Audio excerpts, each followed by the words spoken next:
Iglesia, muy buenas noches.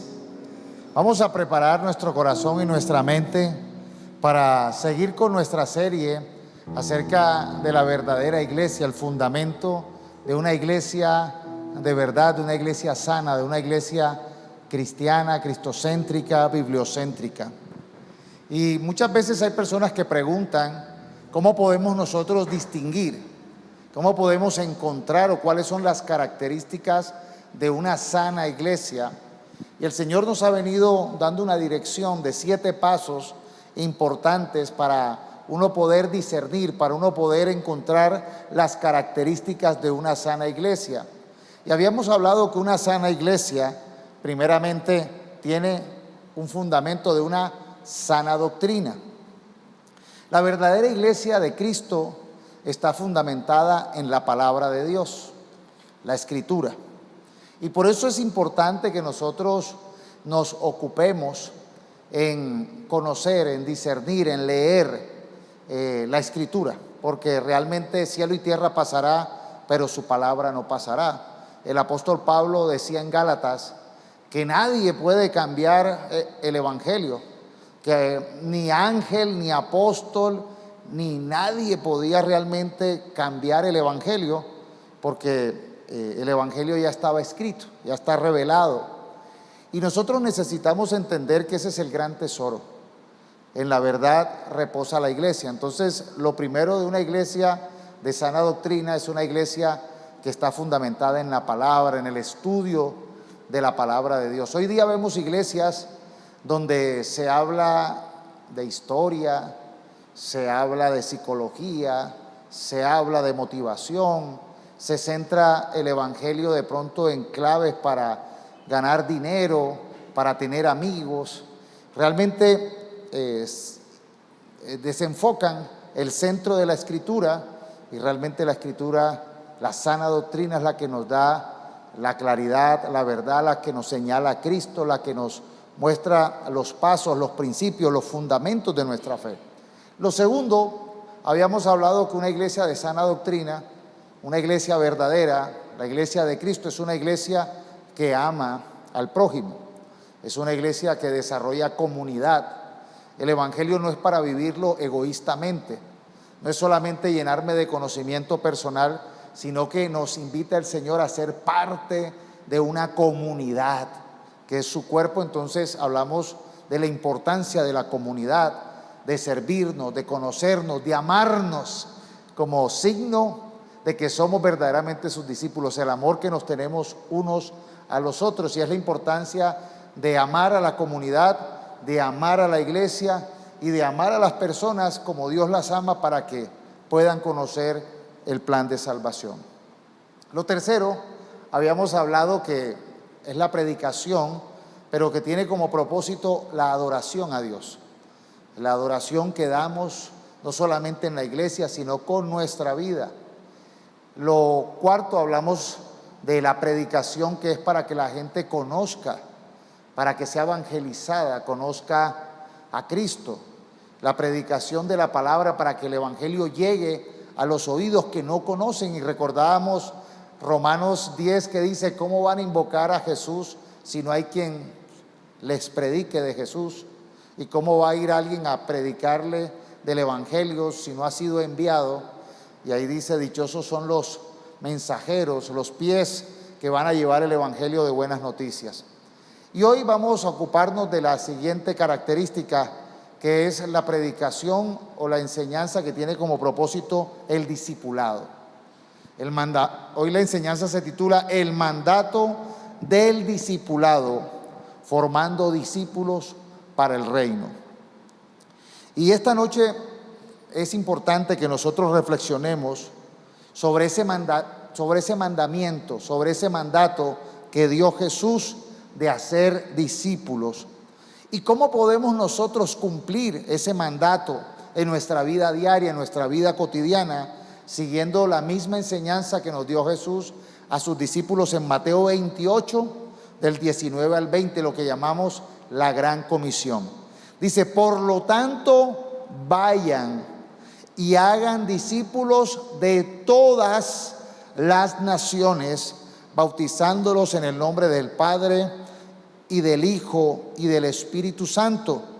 Enseñen a los nuevos discípulos a obedecer todos los mandatos que les he dado, y tengan por seguro esto, que estoy con ustedes siempre hasta el fin de los tiempos. Entonces, como primer punto, hacer discípulos es más que compartir una información, es más que solo palabras, es más que solo enseñar. Hacer discípulos implica formar relaciones profundas, formar relaciones con propósito, que tengan el propósito de modelar lo que realmente significa seguir a Cristo en nuestra vida práctica. Jesús nos dio un ejemplo de cómo lo hizo con sus discípulos. Él caminó la vida diaria, la cotidianidad con sus discípulos. No solo en algunos momentos dio clases o dio sermones, sino que también Él enfrentó todos los desafíos de la vida cotidiana, acompañado con sus discípulos, y Él supo resolver a cada situación. Entonces, ser discípulo tiene que ver con nosotros aplicar el Evangelio en nuestra vida diaria, en nuestra cotidianidad. Tiene que ver con cómo respondemos a los desafíos de la vida cotidiana con los principios del Evangelio. Por eso, Romanos 1, del 10 al 12, dice: siempre pido en mis oraciones, decía el apóstol Pablo, que si es la voluntad de Dios, por fin me abra el camino para ir a visitarlos. Tengo muchos deseos de verlos para impartirles algún don espiritual que los fortalezca. Mejor dicho, para que unos a otros nos animemos con la fe que compartimos. Note que está hablando el apóstol Pablo. Le está enviando una carta a la iglesia que estaba en Roma. Y Pablo no solamente se queda con la idea de que les voy a mandar un mensaje, les voy a escribir, les voy a dejar la instrucción como lo hizo Pablo en todas sus cartas. Pablo escribió 13 cartas a 13 iglesias diferentes, pero él decía que era necesario, que él estaba orando para que Dios abriera la oportunidad para estar face to face, cara a cara, para estar con ellos compartiendo, transmitiendo, impartiéndoles, dice, un don espiritual que los fortalezca. Y termina diciendo, mejor dicho, para que los unos a nosotros nos animemos con la fe que compartimos. Entonces, mire que el hacer discípulo no es solamente yo leerme un libro. El hacer discípulo no es solamente un trabajo de autodidáctica. Es que yo soy didáctico, yo solo leo, yo aprendo, dígame qué libros leer, dígame qué videos ver. No es solamente a través de YouTube, no a través de videos, no a través de clases o libros. Pablo estaba pidiendo a Dios poder tener la oportunidad de ir a visitar a la iglesia en Roma, para él poder, dice aquí, impartirles, transmitirles. No es solamente comunicación, no es solamente conceptos. Hay cosas que se aprenden de manera personal. Hay cosas que usted puede aprender, que usted puede recibir, que usted puede impartir, transmitir con su presencia. Y es allí donde el discipulado cobra valor. Ser discípulo no es solamente tener conceptos. Por eso les decía, es más que solamente comunicación, es más que enseñanza, es más que conceptos.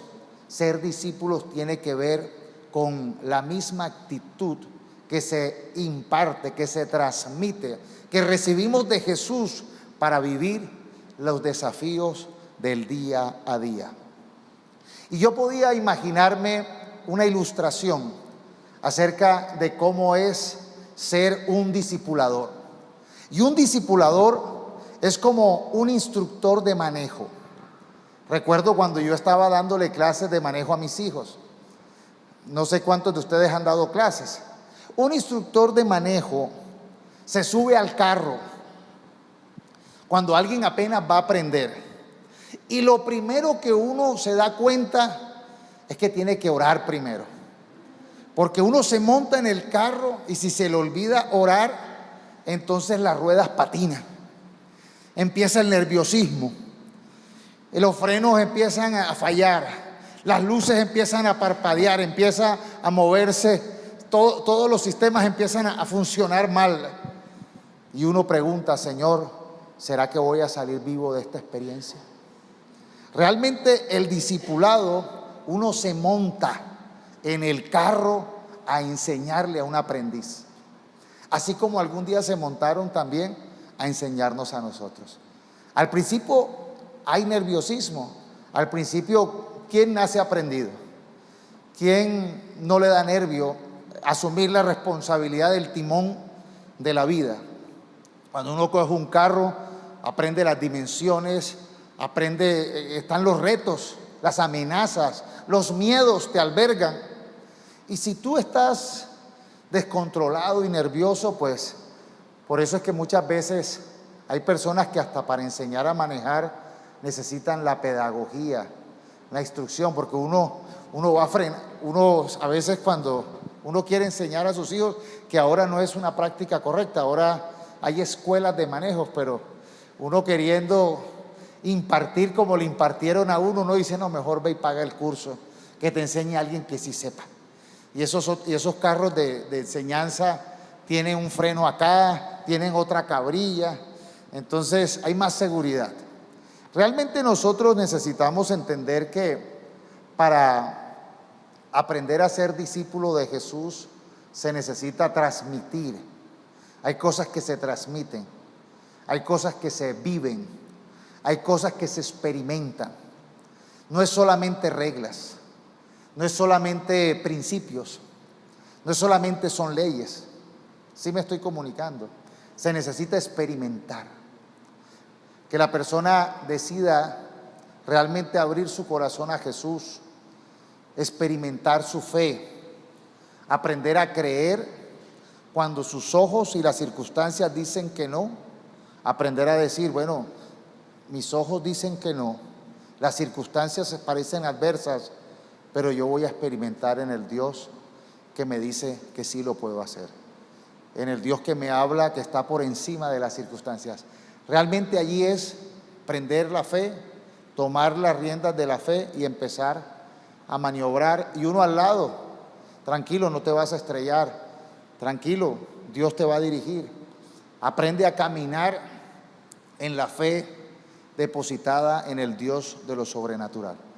Entonces muchas veces la tarea de uno cuando quiere discipular a alguien es realmente montarse en el carro del aprendiz. Y es entender que como segundo punto, la tarea de nosotros es guiar a las personas, oiga bien a esto, a una transformación visible. Mateo 28 es el texto principal. Mateo 28 dice, 19, por lo tanto vayan y hagan discípulos de todas las naciones. Ya nos mostró que el evangelio no tiene distinción de nación, de tribu, de etnia. Vamos a todas las naciones, o sea, lo vamos a predicar a todos los lugares. El evangelio va a ser traducido a todas las lenguas, va a influenciar todas las culturas, pero nos invita primeramente bautizándolos en el nombre del Padre y del Hijo y del Espíritu Santo. Y con esto Jesús ya dejó un principio. ¿Qué es discipular? Comienza con el bautismo. ¿Y en el nombre de quién? Del Padre, del Hijo y del Espíritu Santo. Ya nos habló de una vez de la Trinidad, del Dios que es uno, pero que se ha manifestado como el Padre, como el Hijo y como el Espíritu Santo. Pero cuando se habla de bautizo, se habla de transformación. El bautizo es el inicio de una transformación. Cuando nosotros entendemos lo que es el bautizo, y entendemos que el Evangelio comienza con Juan el Bautista, que era el heraldo que antecedió la llegada de Jesús. ¿Qué decía Juan el Bautista en su predicación? Arrepiéntanse, que el reino de los cielos ha llegado. Miren que el hacha del juicio de Dios está puesto en la raíz de todo árbol que no da buen fruto. Por eso la invitación que se hace para iniciar la vida de fe, la vida de entrega a Cristo, comienza con el bautizo, que es el inicio de reconocer que necesitamos cambiar el rumbo de nuestra vida. Arrepentirse es: voy por este camino y ya tomo el otro camino, el camino que me dice el Señor. Y el punto de partida, oiga bien, el punto de partida es el bautizo.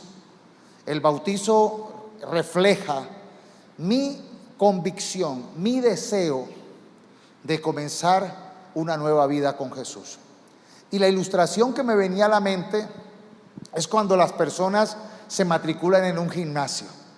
Entonces las personas dicen: ya conseguí, voy a pagar el año completo.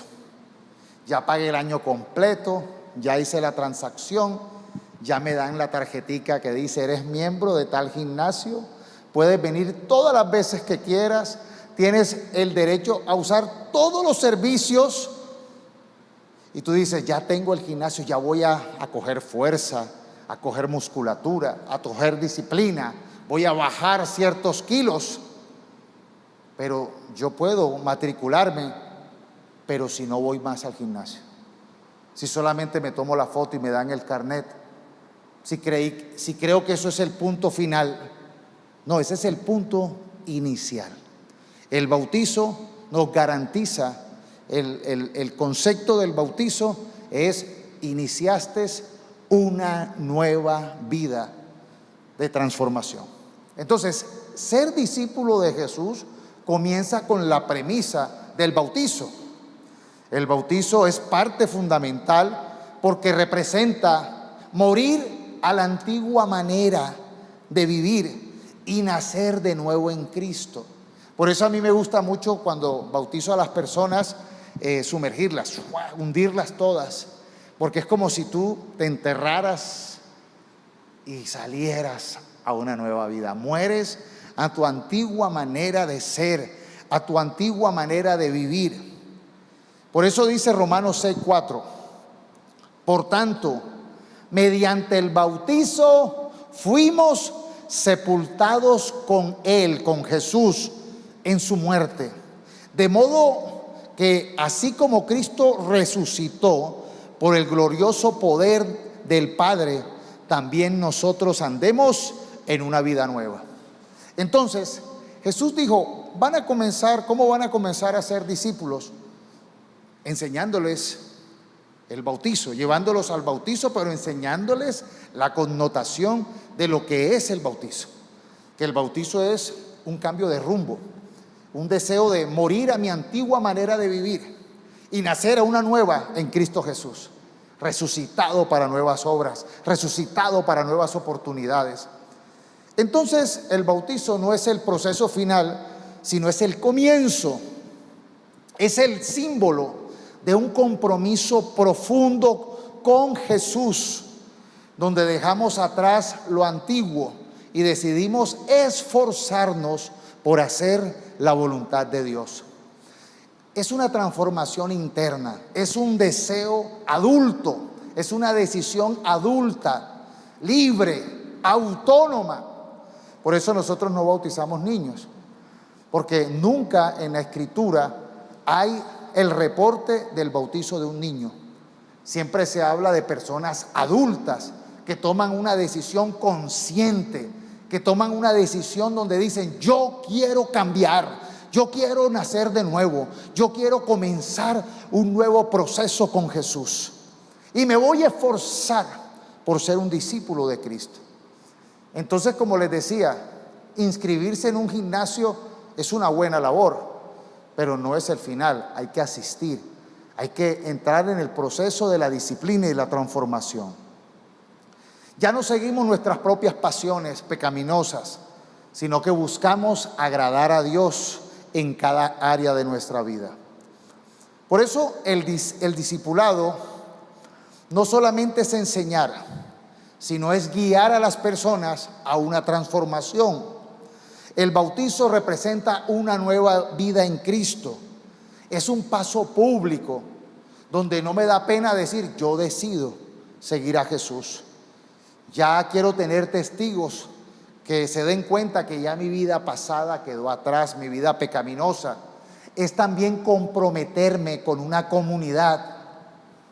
Voy a comprometerme con la comunidad. Voy a ser parte de la iglesia, la cual es el cuerpo de Cristo.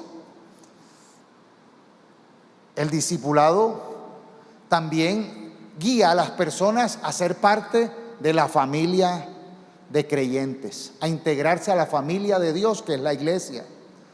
Por eso de nada sirve un discípulo descarriado, un discípulo que anda sin iglesia, que no forma parte de ninguna comunidad. No es así. Necesitas asistir, ser parte, enseñarle a las personas a ser parte del cuerpo de Cristo, que son importantes, útiles y funcionales en la iglesia. Entonces, por eso el tema del bautizo implica una transformación, una instrucción, una guía. Lo tercero, solamente son 3 puntos que quiero compartir hoy para no extenderme.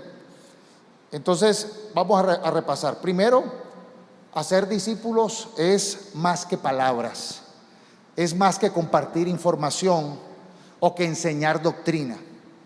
Hacer discípulos tiene que ver con formar relaciones que nos ayuden a vivir bajo los principios del Evangelio en nuestra cotidianidad. Y por eso Jesús andaba con los discípulos. Hay que tener comunión. No era solamente que Jesús dio clases y dijo: nos vemos el otro sábado. Jesús andaba con sus discípulos en el desayuno, en el almuerzo, en la media mañana, en la media tarde, en el algo. Jesús andaba con sus discípulos en todo momento. Y eso realmente era la transmisión, lo que impartía una manera diferente de ser, de actuar. Lo segundo es que el bautizo nos lleva, el discipulado, el ser discípulo nos lleva al bautizo.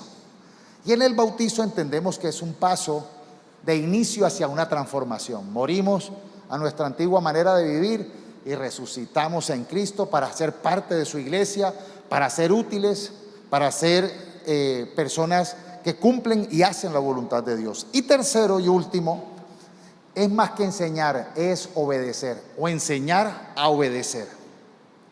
Dice el versículo 20, palabras de Jesús: enseñen a los nuevos discípulos a obedecer todos los mandatos que les he dado. Entonces vean que ser discípulo no es: yo voy los domingos, yo voy los miércoles, yo hice una oración. No, yo decido nacer de nuevo en Cristo. Yo recibo ese llamado, esa invitación que me hace, pero después me enseño o me enseñan a obedecer los mandatos de Jesús. No es solamente, como les decía, compartir conocimiento. No se trata solo de oír, sino de hacer. Dile al que está a tu lado: no se trata solo de oír, sino de hacer. Santiago 1:22 dice: no se contenten solo con escuchar la palabra, pues así se engañan a ustedes mismos. Escuchar la palabra es muy bueno, pero no se contenten solamente con eso. Llévenla a la práctica. Y ser discípulo, me encanta este versículo, es llevar a la práctica la palabra. Y el discipulado se trata de eso, de enseñar a obedecer. Jesús no solamente nos invita a llenarnos de conocimiento bíblico. Los escribas y los fariseos eran los que más conocimiento bíblico tenían. Ellos sabían mucho, pero no lo volvían práctico. Ellos tenían conocimiento, pero su corazón estaba endurecido. Y por eso nosotros necesitamos pedirle al Señor y no engañarnos a nosotros mismos como nos dice Santiago, sino decir, bueno, lo que sé voy a ponerlo en práctica. Y esto, tengo otra ilustración. Es como aquellos que compran los libros de cocina, que miran todos los programas de cocina, pero nunca cocinan nada. No importa cuántas recetas tengas tú guardadas, no importa cuántos videos te veas diariamente, si tú nunca entras a una cocina, si no empiezas a probar, a poner en práctica, a ver cómo saben las cosas, el postre te va a saber a sopa. Empiezan las cosas a decir, no, pero es que en el libro decía, o es que así se veía todo fácil. Necesitamos nosotros poner en práctica. Y realmente nuestro reto es aprender los principios y ponerlos en práctica. Entonces, para cerrar este tiempo, recomendaciones para ser un buen discípulo y para ser un buen discipulador. Porque primeramente primero debo ser un discípulo para luego discipular. Los apóstoles primeramente fueron discípulos que hicieron caso, que aprendieron y luego Jesús los mandó a discipular. Y ese es el ciclo de los siervos de Dios. Primero aprenden para enseñar. Entonces las recomendaciones para ser un discípulo, como les dije inicialmente, un discípulo busca no solamente llenarse de conocimiento, de reglas, sino de tener una relación sincera y profunda con Jesús. ¿Sabes cómo es la mejor manera de uno ser un buen discípulo de Jesús? Entender que no son solo reglas, que no es religión, que no solamente son normas, sino que es una relación de amor de Dios para con nosotros por medio de la relación que tenemos con Jesús. Nosotros necesitamos entender eso, nuestras relaciones con Jesús, que murió en una cruz pero resucitó al tercer día y dice, y yo estaré con ustedes todos los días hasta el fin. El discipulado termina con esa gran promesa, la relación de Dios con nosotros. Yo les digo una cosa, el problema de los fariseos, de los escribas, de los maestros de la ley religiosa, era que tenían mucho conocimiento, pero no tenían la relación con el Dios Todopoderoso. Aborrecían la relación con Jesús.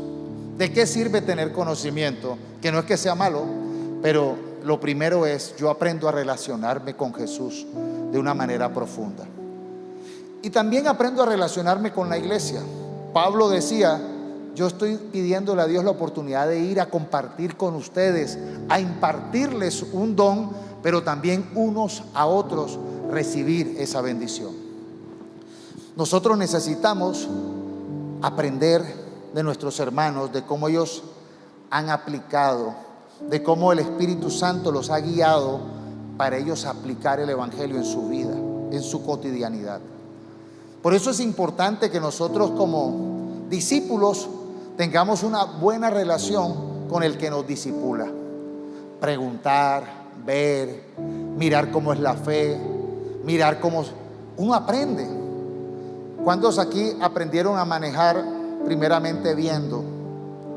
Las personas que más rápidamente aprendieron a manejar fueron aquellos que estaban pendientes, el chofer del bus cómo manejaba, el que lo llevaba al colegio, veía cómo metía los cambios, y cuando ya se sentaban ya tenían un conocimiento previo porque estuvieron atentos, aprendieron con rapidez porque se enfocaron en profundizar un poco más, en aprender de la cotidianidad. Muchas veces uno no es que nazca aprendido, sino que hay gente que logra relacionarse, ver, aprender de otros, observar, y cuando les toca asumir, ya llevan con algo de ventaja. Necesitamos nosotros, para poder ser discípulos de Jesús, entender que esto comienza con una relación con Él. No es con una relación de reglas, de normas. Primeramente me relaciono con Él. Él me regala el Espíritu Santo. Él me guía y me instruye a través de su palabra, que es lo seguido. Pero es importante tener una relación con el que nos discipula también. Por eso nosotros no debemos tener miedo de aprovechar la iglesia, de abrir nuestra vida a un mentor, a un discipulador, de compartir las luchas, los éxitos, las frustraciones, de preguntar. Uno pregunta y aprende. La inteligencia se desarrolla más cuando uno aprende a hacer preguntas, más que cuando uno tiene todas las respuestas. Si uno sabe hacer las preguntas correctas, logra aumentar su sabiduría. Entonces nosotros necesitamos tener esa intimidad con Dios, con la iglesia, con aquellos que nos llevan ventaja, con aquellos que estudiaron más que nosotros, con aquellos que llevan un conocimiento previo, y aprender de ellos con humildad. Lo segundo es ser humilde y enseñable. Para nosotros ser un buen discípulo, necesitamos tener una actitud abierta, dispuestos a recibir corrección, guía, que nos digan así no es, y no ponernos rabiosos porque nos dicen así no es. Cuando uno está aprendiendo, uno tiene que escuchar. Hunde más el acelerador, no hundes el freno tan duro, tranquilo. Uno aprende de instrucciones. Entonces necesitamos tener humildad y ser enseñables. Lo tercero y clave, poner en práctica lo aprendido. Si estamos leyendo acerca del Dios que hace milagros sobrenaturales, ¿qué hay que hacer? Orar por milagros sobrenaturales. Si oramos del Dios que sana, entonces cuando haya alguna enfermedad, orar en el nombre de Jesús. Así comenzó mi nacimiento en Cristo. A mí me evangelizaron y me hablaron del Jesús que era el mismo ayer, hoy y siempre, el texto de Hebreos. Y me decían que lo mismo que podía hacer antes, lo podía hacer hoy. Y para mí eso era ¿cómo? Yo tenía un Jesús muerto, un Jesús crucificado, un Jesús religioso. Y para mí era como difícil de entender que Jesús tenía el mismo poder, que Jesús no había perdido el poder y que seguía siendo el Señor. Y me enseñaron a orar en el nombre de Jesús. Y recuerdo que al mes de haber yo escuchado esa persona que me compartió esa enseñanza, tuve un accidente. Mi rodilla se reventó. Y yo me acordé en ese momento de esas palabras que me dijo esa señora. Y yo dije, pues yo no lo dije así, pero yo sentí que era el momento de poner en práctica. Si Jesús era real, Él me iba a sanar. Ahí el Espíritu Santo me tomó y me dirigió, y fue el primer milagro que vi. Mi rodilla se fortaleció y nunca me ha molestado esta rodilla. Me molesta esta no, que es la del pie más débil. O sea, yo soy diestro, esta no. Y yo digo, Dios me sanó con esta rodilla. Ahí conocí el obrar sobrenatural de Jesús y el orar con fe. Entonces, todo lo que uno primeramente necesita tener la fe de un niño. Si Dios lo dice, yo lo creo. Vence uno la incredulidad y decide arrancar en el camino de la fe. Entonces, tenga relaciones profundas, sea humilde y enseñable, y ponga en práctica lo aprendido. Cuando usted ya tiene la capacidad de enseñar a otros, porque ya recomendaciones entonces para discipular. Relaciónate con las personas y sé paciente. No sé, el discipulado no es un proceso instantáneo. Así como fue un proceso de paciencia en nosotros, de formación, y seguimos nosotros aprendiendo. Necesitamos aprender también a involucrarnos con empatía en la vida de los demás. Caminar con ellos en los momentos difíciles, animarlos en sus victorias, así como Jesús hizo con sus discípulos. Él compartió su vida. Debemos estar dispuestos a invertir tiempo, a amar a las personas, a dejar realmente una guía, una instrucción, una paciencia con amor como lo hicieron con nosotros. Lo segundo es modelar con obediencia. Nosotros no podemos decirle a alguien que siga a Cristo cuando nosotros estamos en una actitud rebelde cuando no lo estamos haciendo. No podemos hablar de un principio que nosotros no aplicamos. Necesitamos ser un ejemplo vivo de lo que significa ser un hacedor de su palabra. Pablo decía: imítenme a mí, así como yo imito a Cristo. Lo tercero es enseñar con humildad. Discipular no significa que yo soy el que más sé, o imponer mi conocimiento, o corregir de mala gana, o aumentar los errores de las personas, o hacerlos sentir inútiles, hacerlos sentir mal. Jesús fue compasivo y sigue siendo compasivo con nosotros. Y Él entiende que los discípulos tienen fallas, necesitan tiempo para aprender, y esa paciencia y esa enseñanza con amor y con su gracia nos permite dar fruto, nos permite cada vez más parecernos a Él. Para concluir, el discipulado es una misión que el Señor nos dejó a la iglesia, a ti y a mí. No es algo que podemos tomar a la ligera, no es algo que podemos hacer de cualquier forma, no es algo que vamos a hacer solo a nuestros caprichos o a nuestras imaginaciones. El Señor nos dijo cómo hacerlo. El Señor nos enseñó el bautismo en el nombre del Padre, del Hijo, del Espíritu Santo. Enseñar a obedecer con la garantía de que Él estaría con nosotros. Realmente ser un discípulo de Jesús significa caminar con Cristo, tener una relación personal. Y es algo que siempre debemos valorar y siempre debemos buscar. No es que yo un momento tengo intimidad con Jesús y después me olvido de Él. Es caminar toda mi vida con Cristo, garantizar que camino con Jesús y que Jesús está conmigo. Y si Jesús está con nosotros, ¿quién contra nosotros? Y si Jesús va con nosotros, vamos a ser sorprendidos como fueron sorprendidos sus discípulos cuando había escasez, cuando había enfermedad, cuando habían demonios, cuando habían situaciones de la naturaleza contraria. Jesús iba con ellos. Y vemos todos los momentos cuando Jesús multiplicó los panes, cuando Jesús caminó sobre el agua, cuando Jesús reprendió la tormenta, cuando Jesús sanó a los enfermos, cuando Jesús liberó a los que estaban endemoniados, cuando Jesús enseñó con amor, cuando Jesús consoló. Realmente la vida vale la pena.